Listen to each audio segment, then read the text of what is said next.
recorded everything. My hands were steady as I pressed the small button on the device tucked into my shirt pocket. The red light blinked once, then went solid.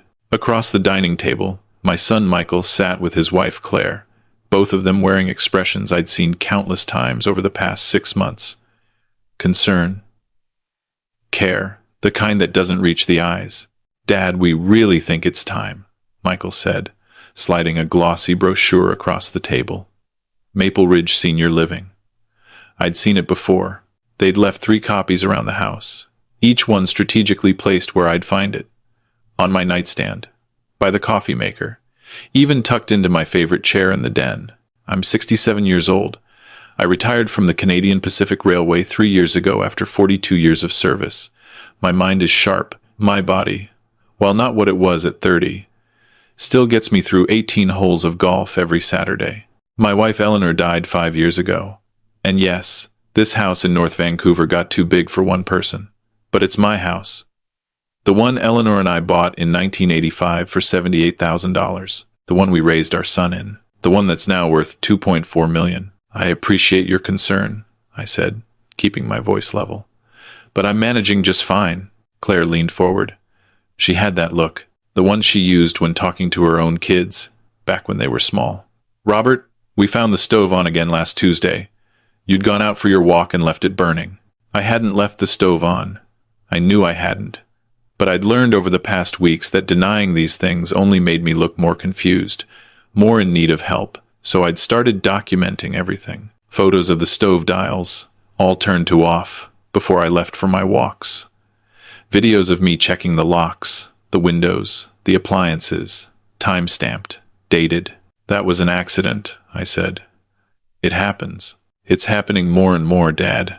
Michael's voice carried that edge of impatience he got when things weren't going his way. "Last month, you forgot about our dinner plans. The month before, you missed your doctor's appointment. I'd canceled that dinner because I had tickets to a Canucks game with my old railway buddy Tom. I'd rescheduled the doctor's appointment because they'd called and asked me to. But according to Michael, these were signs of decline, evidence that I couldn't be trusted to live alone. "We've already toured Maple Ridge," Claire said, tapping the brochure. "It's beautiful, Robert. They have activities, social programs, and full medical staff on site. You'd make friends. You'd be safe." Safe. That word again. As if my own home had become a danger zone. "How much does this place cost?" I asked, though I already knew. I'd done my research the moment I realized where this was heading. "We've looked into the finances," Michael said quickly. "With the sale of the house, there'd be more than enough to cover the monthly fees, and we'd be able to invest the remainder for your long-term care." There it was. The sale of the house. My home, my asset, my security all rolled into their plan. I'd spent weeks wondering if I was being paranoid. If maybe the grief over Eleanor had made me suspicious of my own son. But then I'd found the documents. It was 3 weeks ago. I'd been looking for my property tax receipts when I'd found the folder in Michael's old bedroom, the one he and Claire used when they stayed over. Real estate assessments, multiple listings for Maple Ridge and other senior facilities, and a power of attorney document. Already filled out, just missing my signature. That's when I'd called my lawyer, James Patterson. We'd served together on the community center board for 15 years. I trusted him. He'd listened to everything, asked careful questions, and then given me advice that changed everything. "Document everything," he'd said. "If they're planning what I think they're planning, you'll need proof." So I'd started recording. Conversations, incidents. The voice recorder in my pocket became my constant companion. "I need to think about it," I told them now. Michael's jaw tightened. "Dad, we've been patient, but this can't wait forever. What if something happens? What if you fall? Or have a medical emergency, and there's no one here?" I have my medical alert bracelet. I lifted my wrist, showing the device I'd worn since Eleanor's death. "I'm not helpless, Michael." "No one's saying you are," Claire said, but her tone suggested otherwise. "We're saying you need support, structure, and Maple Ridge offers all of that." They stayed for another hour, pressing their case. When they finally left, Michael hugged me at the door. "Just think about it, Dad. We love you. We want what's best for you." I watched their BMW pull out of the driveway, then went back inside and stopped the recording. The next morning, I met James at his office in downtown Vancouver. He listened to the recording, his expression growing darker with each minute. "They're building a case for incompetency," he said finally. "Every incident they're mentioning, every forgotten appointment, every stove left on these aren't random. They're establishing a pattern. But I didn't do those things." "I know. That's what concerns me." He leaned back in his chair. "Robert, I've seen cases like this before. Adult children who see their inheritance slipping away to care costs. Some of them get creative. You think they're fabricating evidence? I think you need to be very careful, and we need to be proactive." That's when James introduced me to the idea of setting up what he called a verification system. I'd install cameras in my house, not hidden that would be illegal but visible in common areas. I'd also start keeping a daily journal, logging my activities, my meals, my mental state, and most importantly, I'd have regular cognitive assessments done by an independent doctor, not the one Michael had been suggesting I see. If they try to have you declared incompetent, we'll have mountains of evidence proving otherwise, James explained. But there's something else you should consider. He slid a document across his desk, a new will, and a trust structure that would protect my assets while ensuring I had control over my own care decisions. If you sign this, Michael can't force you into a facility. Your house goes into a trust, with you as the primary beneficiary. If you ever do need care, the trust pays for it, but only care that you approve. Michael gets his inheritance, but only after you pass, and only what remains after your care costs. I read through the document carefully.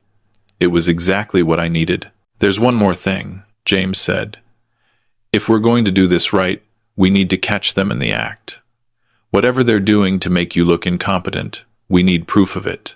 That's when I became a detective in my own home. The cameras went up that week. One in the kitchen, aimed at the stove. One in the living room. One in the hallway. Michael and Claire weren't happy about them. "Dad, this is paranoid," Michael said when he saw them. "Who are you trying to monitor?" "Myself," I said calmly. "You're worried about me leaving the stove on.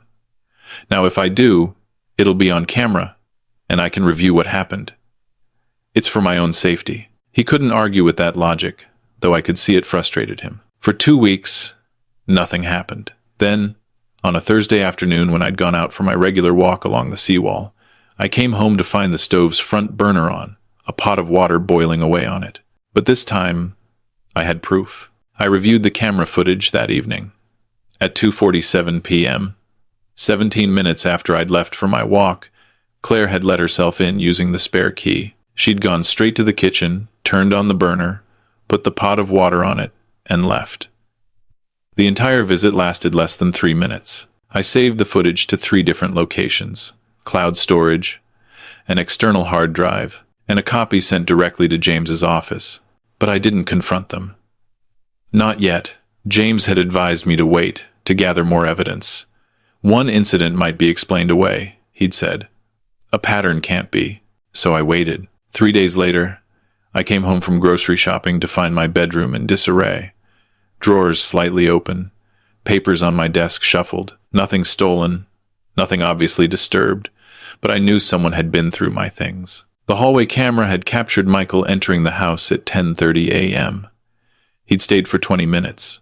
When he left, he was carrying a folder, my medical records from the filing cabinet in my office. I called James immediately. "He's building his case," James said. "He'll take those to a doctor, probably one of his choosing, and try to get an assessment that supports incompetency." "Can he do that? Without my permission?" "He shouldn't be able to. But if he presents himself as a concerned son with evidence of decline, some doctors might meet with him. It won't hold up in court, but it adds to the narrative he's building." The following week, Michael called me. His voice was different, urgent. "Dad, I've been talking to Dr. Sharma. He's a geriatric specialist in Burnaby. I showed him some information about your recent behavior, and he thinks you should come in for an assessment." "Dr. Sharma? I didn't know any doctor." "Sharma. What kind of assessment?" "Just cognitive function tests. Memory, reasoning, that sort of thing. It's standard for people your age, especially given what's been happening." "I already have a doctor, Michael. Dr. Chen at Vancouver General. Dr. Sharma specializes in this. Please, Dad, just one appointment. If everything's fine, It'll put our minds at ease. I agreed to the appointment. But I also called Dr. Chen and scheduled my own comprehensive cognitive assessment for 2 days before Michael's appointment with Dr. Sharma. Dr. Chen's assessment took 3 hours. Memory tests, logic puzzles, spatial reasoning, executive function tasks. At the end of it, she smiled at me. "Robert, your cognitive function is excellent, better than many people 20 years younger. Whatever your son is worried about, it's not supported by medical evidence." She gave me a detailed written report. I had James notarize 3 copies. When I arrived at Dr. Sharma's office the following week, Michael was already there. So was Claire. They'd both taken time off work for this. Dr. Sharma was younger than I'd expected, mid-40s, confident manner. He shook my hand and gestured to a chair in his office. "Mr. Thompson, your son has expressed some concerns about your recent behavior. Memory lapses, confusion, safety issues. I'd like to ask you some questions." For the next hour, he ran me through a standard cognitive assessment, similar to what Dr. Chen had done, but shorter, less thorough. At the end, he made some notes and looked at Michael. "I'd like to speak with your son privately, if that's all right." "Actually," I said, "I'd prefer to hear whatever you have to say with everyone present." Dr. Sharma looked uncomfortable. "It's just that I insist," he sighed. "Very well. Mr. Thompson, based on this assessment and the information your son has provided, I do see some concerning signs. Memory inconsistencies, difficulty with complex reasoning. These could indicate early cognitive decline." I pulled out the folder from my bag. Dr. Chen's assessment. The notarized copies. I slid one across his desk. "That's interesting, Dr. Sharma, because Dr. Sarah Chen at Vancouver General gave me a comprehensive assessment 2 days ago. 3 hours of testing, and according to her evaluation, my cognitive function is excellent." The color drained from Michael's face. Dr. Sharma picked up the report, reading through it carefully. "This is quite different from what I'm seeing here. Perhaps because you're seeing what my son wants you to see," I said quietly. "Tell me, doctor, did Michael mention that the stove incidents he claims I caused were actually staged by his wife? That I have video evidence of her turning on my stove while I was out?" Dr. Sharma set down the report. He looked at Michael, then back at me. "No," he said slowly. "He didn't mention that." "Did he mention that the appointments I supposedly forgot were actually rescheduled by the medical offices themselves? That I have email confirmations?" Silence. "Did he mention that he broke into my home and stole my medical records from my filing cabinet? That I have that on camera too?" Dr. Sharma stood up. "I think this appointment is over." Michael tried to salvage it. "Dad, you're being paranoid again. This is exactly what we're talking about." "No." I stood up too. "What we're talking about is fraud, attempted financial exploitation, and elder abuse." I turned to Dr. Sharma.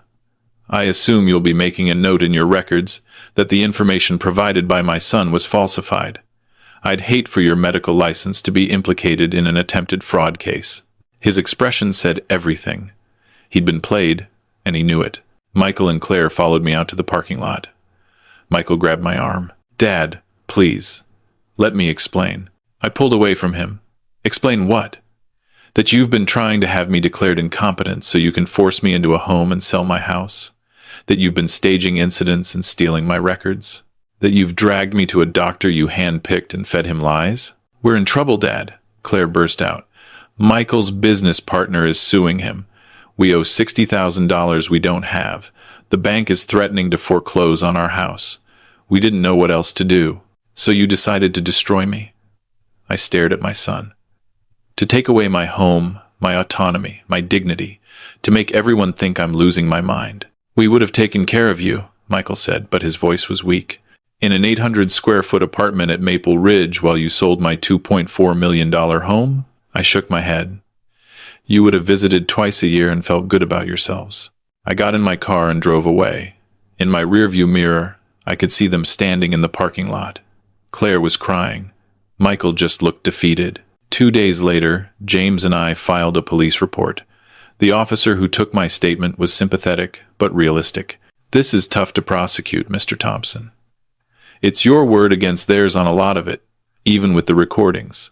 And family cases like this, they're complicated. I understand, I said, but I want it on record. If they try anything else, there's a documented history. The officer nodded. Smart. And between you and me, change your locks, get a security system, make sure your financial accounts have extra verification. People who will do this once will try again. I followed his advice. New locks, a full security system with monitoring, two-factor authentication on all my accounts. I gave my spare key to Tom instead of family. Michael called 17 times that week. I let it go to voicemail. His messages cycled through anger, bargaining, and finally, desperation. Dad, please, we can work this out. Family doesn't give up on family. But he'd given up on me the moment he'd decided I was worth more to him as an asset than as a father. 3 weeks later, I met with James again. We finalized the trust. My house was protected. My assets were protected. And I'd added a provision that specifically prohibited any family member from serving as my power of attorney or healthcare proxy. If I ever did become incompetent, an independent trustee would make decisions, following guidelines I'd laid out in explicit detail. You're sure about this? James asked. Once you sign, Michael is essentially cut out of any role in your future care. I'm sure, I said. He made his choice. This is mine. Tom was with me when I signed the documents.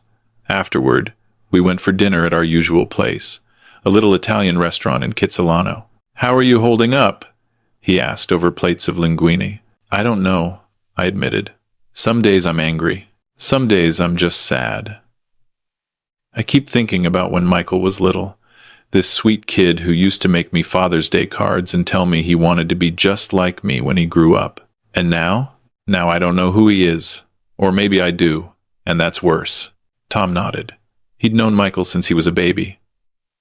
Or maybe he made his own choices, I said. And now he gets to live with them. That night, alone in my house, I sat in Eleanor's chair, the one she used to read in, by the window overlooking the garden. I thought about all the years we'd spent here, raising Michael, hosting holidays, growing old together. This house held 50 years of memories, and Michael had been willing to sell it all for money to cover his debts. I pulled out my phone and looked at the last message he'd sent. Dad, I'm sorry. Please call me. We need to talk. I deleted it. Then I opened my calendar and looked at the weeks ahead. Book club on Tuesday, golf with Tom on Saturday, volunteering at the community center on Thursday, a trip to the Okanagan planned for next month. My life. Not the life Michael had planned for me in an 800-square-foot apartment, surrounded by strangers, while he and Claire spent my money. My life. I thought about Eleanor and what she would say. She'd always been protective of Michael, sometimes to a fault. But she'd also been fiercely independent. She'd have fought them the same way I had, and she'd have been proud that I'd won. The house settled around me. The familiar creaks and sounds that had become my companions over the years. I wasn't lonely. I was alone, and there was a difference. Lonely meant you wanted company you didn't have. Alone meant you were comfortable with yourself. I'd chosen alone over being exploited, over being managed and diminished and stored away like a piece of furniture someone didn't need anymore but felt obligated to keep. I'd chosen dignity, and I'd do it again. I turned off the lights and headed upstairs to bed. Tomorrow was Thursday. Book club. We were reading Margaret Atwood.